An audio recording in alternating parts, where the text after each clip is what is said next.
Mga Kalingap, Hi mga kalangga! please support Wow Life TV. Thank you. Thank you! You're Mr. Good Vibes.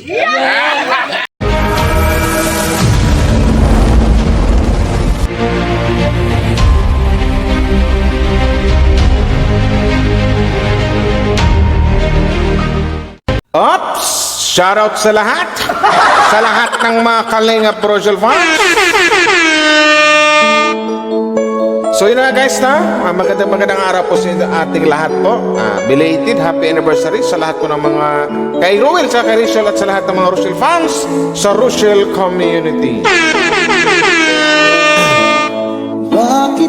So yun na guys, another video reaction po ang gawin natin ngayon about dito sa basta malalaman nyo mamaya. Pero bago tayo magsimula,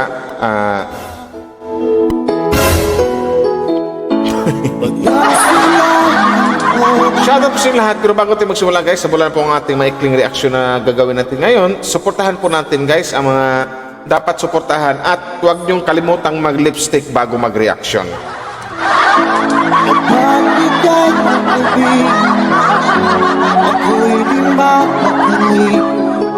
Ayan. Kundi ikaw lagi.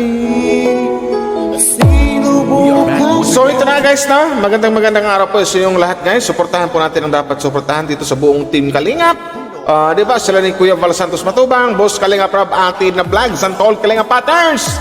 Andyan po si Kalingap Awe, Kalingap Dan, Kalingap Angeli, Kalingap Roel of Malalang, Rachel Morales Vlog, sa lahat po. Sila ni, yung pala yung kapatid ni Kuya Val na si Mighty Amy, Kuya Brox, suportahan po natin.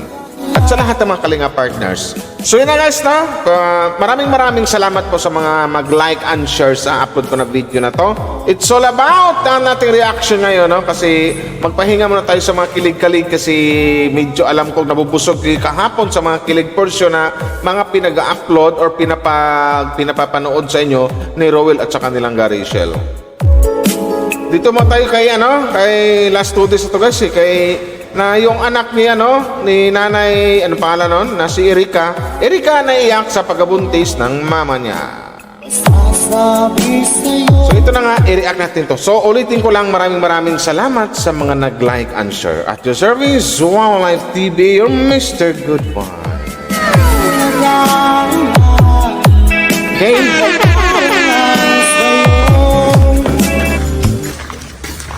Teka, anong nagsabi mo sa mga viewers? Maraming salamat po sa viewers. Oo, kasi nung nalaman nila na buntis pala si mama mo, nabasa mo yung mga comment? Hindi. Opo. Nabasa mo? Ay, hindi po. Ay, hindi. Si mama lang ata po. So binabasa niya. Dito tayo, init. Ay, ito po, mainit. So binabasa ni Mama ni Erika yung mga comments. Sana naman walang mga negative comments doon tungkol sa ganyan kasi andyan na nayari na nabuo na, di ba? Nag-making love sila, something like that.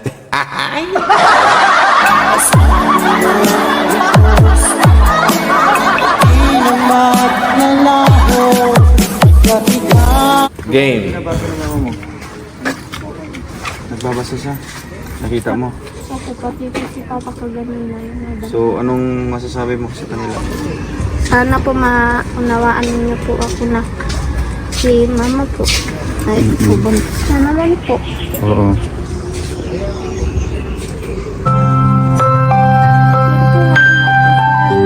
Sabi na buntis po siya. 5 buwan na. Ramdam ko yung yung pati yung panganay na si Erika na problema na yung nanay nga na niya na buntis na naman tapos doon na yun sa naisip nila lalong-lalo si Erika na baka yung mga taong lubos na at tumutulong sa kanila or kumalingap sa kanila sa madaling salita or yung mga sponsor something like that na mawala ng gana. So tamong kabatang-batang tao pero nanghihingi na siya ng nakakaantig lang.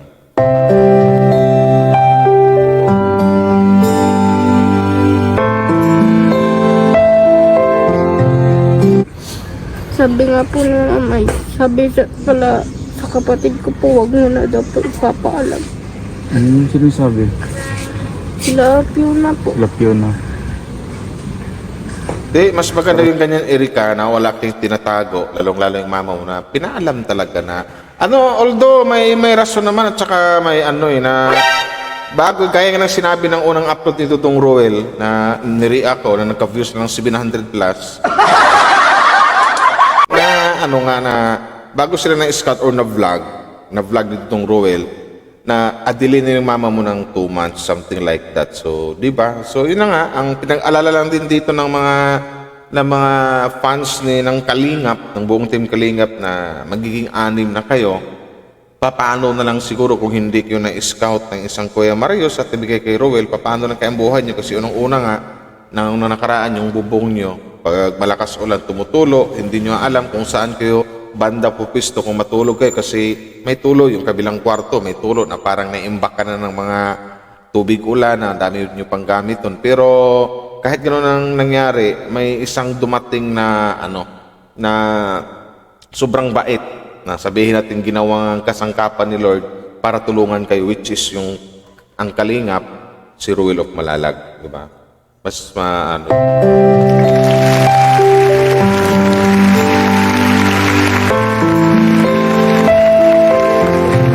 Yung nag-ano sa amin, nag-open sa ganun.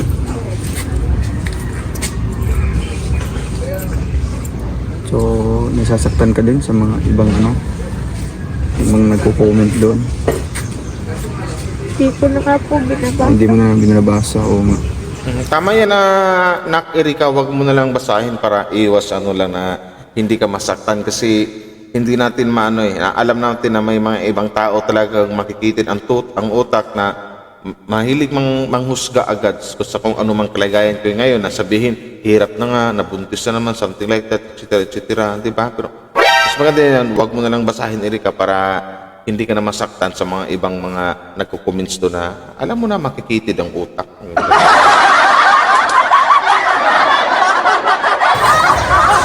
para naman tama mo anong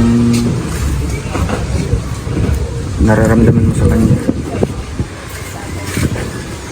Sana po pag nanganak na po siya, magka-baby ulit.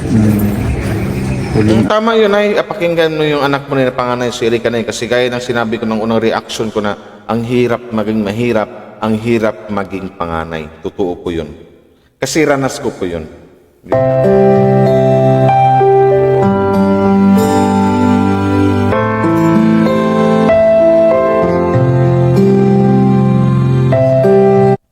Ano niya na? Kasi ikaw Concentrate fire on the designated target. Torpedoes, direct front. kung mahirapan, di ba? Ikaw ang panganay. Kami nga po lula ko, nahihirapan ako pagka-alaga.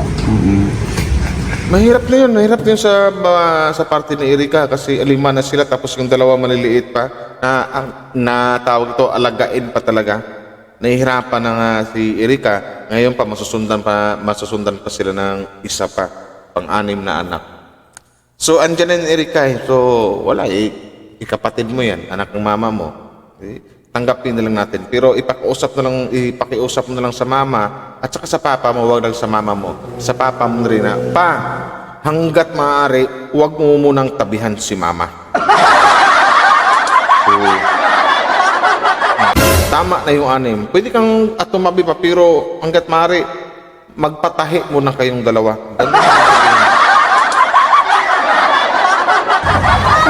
Ayaw po ni Lola magbabantay sa ospital.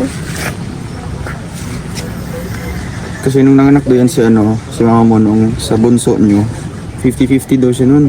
Diba? Sabi ni lola mo. Opo, Kaya hindi natuloy yung palaygate. Nahihirapan din pala si mama mo pag nanganganak na. Kung nahirapan yung mama mo na hindi pwedeng ilaygit kasi 50-50 pagpanganak, punta tayo sa papa mo, Erika. Yung papa mo na siguro ang magpalaygit. May laygit ba sa lalaki? Yung tawag nilang vasectomy or sa pa magpakapon. Maganda yung magpakapon na lang yung tatay mo, Erika, na para kahit na maglabing-labing sila, something like that, hindi sila mga makakabuo, di ba?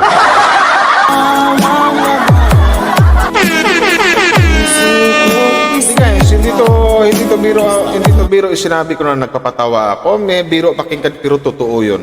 Pag hindi naman pwede sa kasama ni Erika na gawin ng ganito ganyan, magpalaygit kasi or something like kung ano yung mga samot-saring dahilan. So, pumunta tayo ngayon doon sa papa ni Erika. Magpabasiktomy siya, di ba? Yun ba yung sa Tagalog pa magpakapon? O pwede yun. Di ba? Kasi ang isipin kasi natin dito, yung kalagayan nilang pamumuhay. Buti kung ando na yung masagana sila sa buhay, maunlad sa buhay, o sabihin natin maraming pera, kahit pa mag-anak silang 10, 15, 20, okay lang. Basta importante dito na kaya alagaan ng anak, arugain yung mga anak, paaralin at mabigyan ng masaganang buhay. Yun. Diba?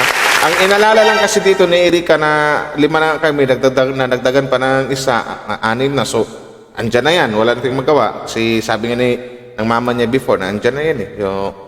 So, ang inalala lang dito na, alam ko ito yung pinag-alala ni Erika na yung sa hirap ng buhay nga. Di mo, ilang taon pa lang si Erika, pero natuto na siya manghanap buhay, manguha ng mga gabi para lang ilako o itinda din doon sa tawag nito, doon sa palengke. Di ba? Ramdam niyo yung hirap. At buti na lang may dumating na isang na sabihin nating taga-kalingap, ng isang rule of Maralag at tinulungan sila financially. Yun yung maganda doon.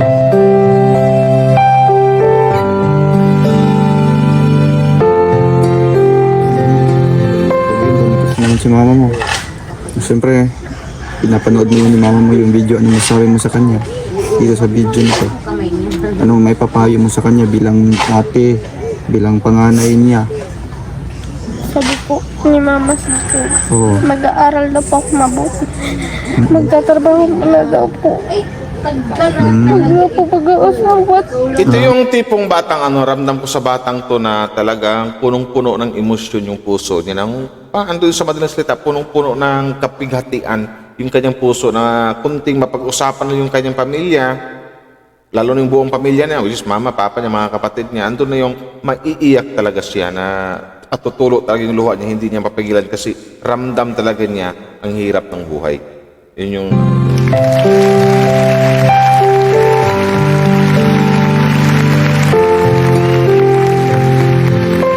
Basta nanay, tatay, hanggat maaari, tama na po yung 6, no? Kasi, medyo marami-rami na po kayo. 6. Tapos maliliit pa yung 2 na, di ba? Magkasunod. So, magpalaygit na lang yung si tatay. Ay, hindi. Magpabasiktomy pala. Ay, kung okay lang sa kanya.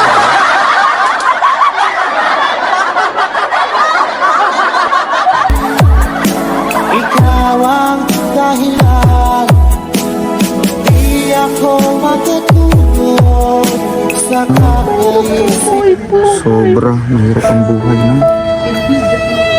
So ngayon pa lang, naranasan mo na, di ba? Kung gano'ng kahirap ang buhay na walang maayos na trabaho.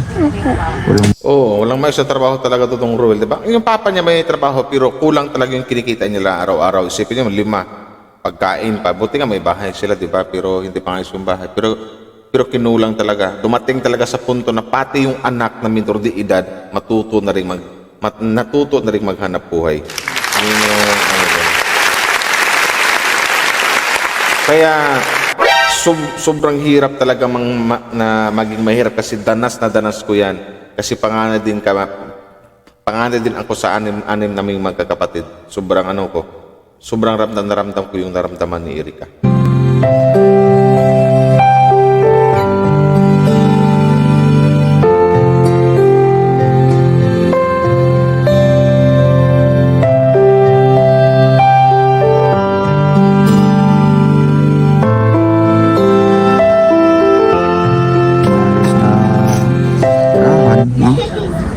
Kaya, siyempre, naunawaan mo din, no? Na kung anong sitwasyon nila mama mo. Kaya, pagbutihin mo yung pag-aaral mo, Erika. Ha? Ikaw lang yung pag-asa nila, mama mo. Mga kapatid mo, ikaw lang. Ano bang pangarap mo sa mga kapatid?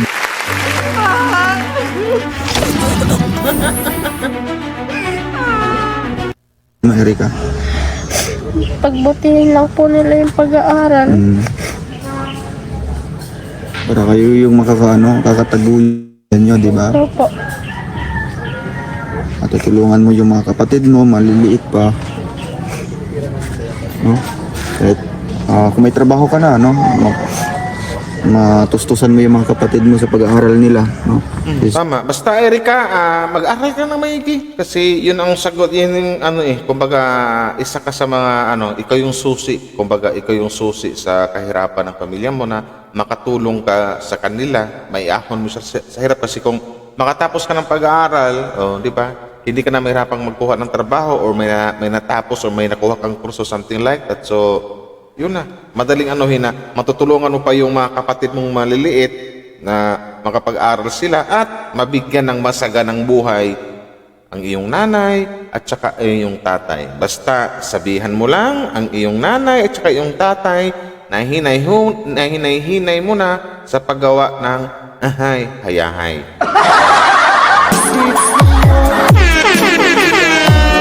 Basta maganda rin yung inamin nyo ha, lalong-lalo kinanay-inamin nanay na yun ang sa mga sponsors inamin niya. Or doon sa mga taong tumutulong sa kanila na yun na, buntis siya. Tsaka sinabi naman niya na bago siya na vlog ni Dudong, delay na siya ng 2 months. Tsaka yun na nga, inamin niya last, anong araw ba yun? 5 months na yung tiyan niya. So, another blessings po sa inyong family. At tsaka yun na nga, hanggat maaari nanay tatay para po sa inyo to, tama na po yan. Kung ayaw mo, kung delikado sa buhay ni nanay magpalaygit, ikaw na lang tatay yung magpalaygit. Ay, hindi. Ikaw yung magpakapon. Ay, yung vasectomy. Kasi alalahanin po natin dito yung kalagayan ng inyong mga anak, lalong-lalo ng panganay na kung ramdam nyo ang hirap bilang nanay at saka isang tatay, ganon din po ang naramdaman po ng inyong panganay. Ramdam po niyang hirap at sa murang edad, natuto na po siyang maghanap buhay. Ayan.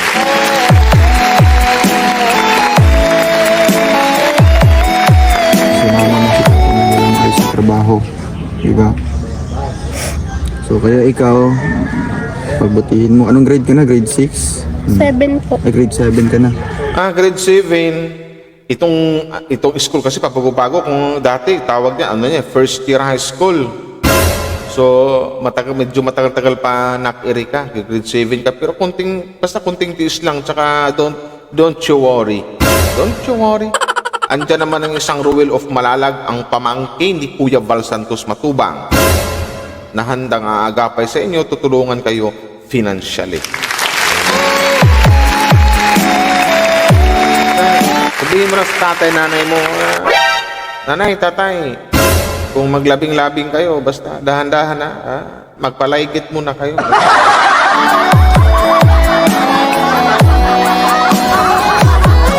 Malayo pa, no? Malayo pa, pero lang, patuloy lang. Sabi nga po kaganina ng teacher ko, ba't daw po ako na-late? Bakit na late ka?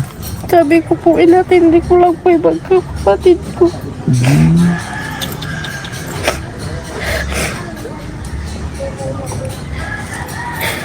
So umaga pala, anong ginagawa mo? Halimbawa, pagising nyo, paano mo inasika?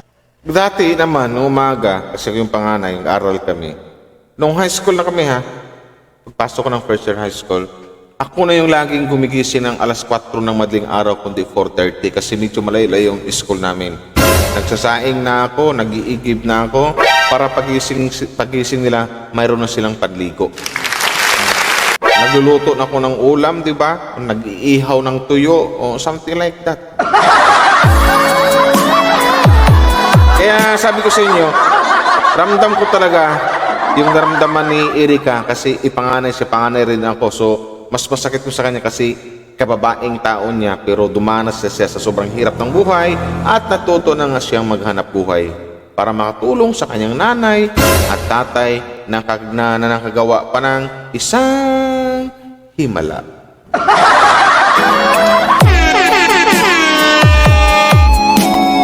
Kasi mga kapatid mo, nagluluto ka pa. Opo, sila mama po, turulog pa. Kasi po parang gagabi po, puyat po si mama. Bakit? Madaling araw na po natulog. Sa pagbantay po ng kapatid ko. Yun ang mahirap sa nanay din. Pagbantay sa kapatid, di ba? Iiyak ng mga bata pag tuloy madaling araw, napawiwi, napupo, something like that, nihihi ng daily. Tapos, managdagan parang isa namang liit. Grabing ano yan ay, grabing challenge yan ay paglalabas na yung si baby na yung bunso nyo. Grabing challenge yan. Pero andyan naman si tatay. No? Okay naman sana yun kung gabi-gabi kasama nyo si tatay. Kaso nga, yung trabaho ng tatay malayo. So, sa madaling salita, sinayin nila talaga ang mag-aaruga dyan sa mga kapatid ni Erika. Wala siyang kagapay, laging puyat talaga yan, di ba? Alam naman natin na pag may anak na dapat todo bantay ka, di ba? So sana hindi na madagdagan andyan ay nakagawa pa ng isa di ba? Naglabing-labing sila di ba? Di balik magkaog saging basta araw-araw labing-labing.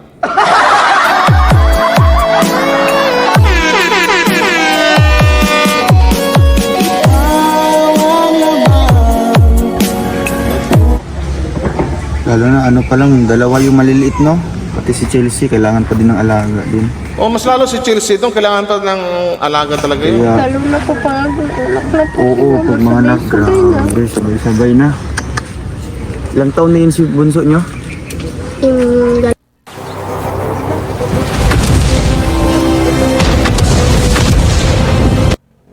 Yung si Godfrey, ano po, dalawa po 2 taon na siya. Tapos si Chelsea, 3. po. Grabe. 2 taon, 3. So, ibig sabihin nito, kung lalabas yung isa, ang dami niyong aalagaan pala pag lumabas niyo yung isa. No? 2. Sunod na. So ngayong Mayo naman, nanganganak na si mama niya. Bagong babantayan niyo naman. No? So, kaya lang yan kaya niyo yung Erika. Kasi, ano yun basta tumawag ka lang kay Lord, tsaka huwag ka mawala ng gana sa pag-aaral. Dapat mag-aral ka na mag-aral. Basta isipin mo lagi, ituloy yung susi na maaring makatulungan ko sa iyong pamilya, yung mag-focus ako at magtino sa pag-aaral. Yun lang, di ba? Para, isipin mo na lang, para hindi na maranasan ng mga kapatid mo kung ano yung naranasan ko ngayon na magkuha ng gabi para ibinta, ganito, ganyan, di ba? Basta, focus ka sa pag-aaral, anak Erika, tapos shout out kay nanay at tatay, nanay at tatay, hanggat maaari, tama na po yan kasi kung ano yung hirap na ramdaman nyo, doble yung naramdaman ni Erika para sa buhay nyo. Sa hirap ng buhay. Kung hanggat maaari, wag mo na pluk, pluk, pluk, pluk, pluk, pluk, yung gano'n, no? Shoutout po sa lahat, ganito na lang, basta masasabi ko lang dito, bilang payo sa reactor ni Ruel of Malalag and Rachel Morales Vlogs, na 6 na anak nyo, tama na yun, kutang-kuta na kayo, hanggat maaari, magpatali na siguro kayo, hindi pala yung magpatali pa lang. Or kung bawal kay nanay yung mga sinasabing like it, something like that, doon po tayo sa tatay pumunta. O, di ba? Pwedeng magpakapon, magpabasectomy pala. Yun na lang para hindi na po madagdagan. Kung talagang hindi nyo matiis na maglabing-labing sa isa't isa, something like that. Di ba? Ganun. Gumawa ng paraan para hindi na magdadagan yung anak kasi isipin natin yung hirap ng buhay ngayon. At buti na lang kamo na may isang kalingap, may isang Ruel of Malalag na handang tumulong po sa inyo at may mga taong mga malalambot ang puso na mababait na handang tulungan kayo or yung mga tinatawag nating sponsors. Diba? So hanggang dito na lang siguro. Hindi ko na pahabain itong ano ko. Maraming salamat sa mga nag-like and share. Basta, isipin natin lagi, wag po family planting, bagkos ay gawin nating family planning. Yan lang yan. Nakapagtaka, kahit naman sa amin ganyan, kahit yung sa aming mga kapitbahay na may anak doon, may 10, may 8. Diba? Pero dito sa Manila, yung may mga, sabihin natin may kaya o may pira, 2, 3, diba? Sa amin ni Wowlife po, di ba? Mayroon na kami isa pero hindi namin kasama ngayon. Nasa heavy na, yun nga pero may balak pa kaming gumawa ni Wowlife. Baka mamayang gabi magpluk-pluk kaming 2 siguro. Yun na lang. So, basta yun lang guys ha. Maraming salamat sa lahat ng mga Rochelle Kalinga fans. Wow Life TV, your Mr. Good Vibes. Maraming salamat mo. Ang alat ng kamay mo. Yun. Bye-bye!